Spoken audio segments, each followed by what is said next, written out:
Everybody. So I made the video and uploaded it earlier, but the audio was absolutely awful on it. It was going in and out, in and out. I don't know what's up with it. Maybe it's because it was windy as I was walking up towards where I was going, but it was awful. Anyway, this is the video about Lucy Cornelly, because lots of people have asked me to make a video with my opinion on the situation. And there's a good reason why I haven't really done that. And it's mainly because she's widely spoken about, everybody's talking about Lucy Cornelly. And I try to avoid topics that everybody's talking about. I try to avoid the bandwagon, because you'll know from time to time that YouTube will get absolutely flooded with basically the same video. Everybody's saying the same things, because more or less, most of us have the same opinion on these topics as everybody else. So I just try to avoid them.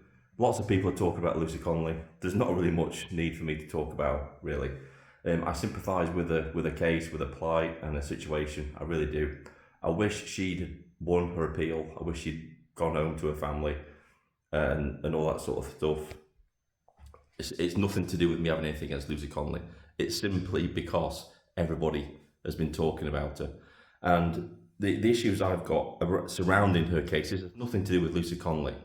This has everything to do with the people that have been coming out to actually support her. So mainly Richard Tice, he came out in support of Lucy Cornelly. He gave her a special visit in prison. She's a very special person, Lucy Cornelly, isn't she? Peter Lynch didn't get that privilege. Tommy Robinson didn't get that privilege. And you've got to ask yourself a question: why are the Reform Party sniffing around the Lucy Cornelly case like a dog on heat? Well, there's a simple answer to that, and it's because Lucy Cornelly is the partner of an ex-Tory councillor. And this is just an opportunity for Nigel Farage, the Reform Party, Richard Tice, to virtue signal to other Tories and to say, look, we've got you back. We'll talk about you in Parliament if you get into trouble or anything like that. That's what this is all about. They're jumping on another bandwagon. Now, they're making out they're going to do some kind of Lucy's Law and all this bullshit. We've heard it all before. They promise things, and then when the subject goes out of the news cycle, it gets shoved under the rug. It gets forgotten about. Look at the grooming gang independent inquiry that they said they were going to do. While it was in the news cycle, they were all behind it. The minute it went out of the news cycle, dropped it like a hot potato. And same thing with the deporting all the illegal immigrants situation. They promised policy. They said they were going to give out a strategy of how to mass deport all the illegal immigrants. Still waiting for that. They promised that back in June. Never materialised, did it? Never materialised at all. So in May, they promised that in May. We're nearly at the end of June now. They're just a joke. They really are. They jump on a bandwagon to bandwagon to bandwagon, try and get themselves some headlines, and then the minute it's no longer useful to them, they'll drop it like a hot potato. So yeah, there are other people that haven't had the privilege of being spoken about in Parliament like they have with Lucy Cornelly. Wayne O'Rourke. Nobody ever mentions Wayne O'Rourke. He's a similar situation to Lucy Cornelly. He's in prison for 3 years for hurty words on the internet. And unlike Lucy Cornelly, because even though I sympathise with her plight, at least she has a husband at home that can look after her children.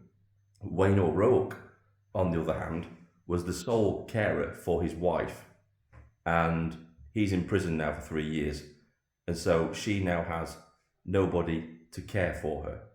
She probably have local authorities to care for her, but it's not like having the person you love care for you, is it, at home?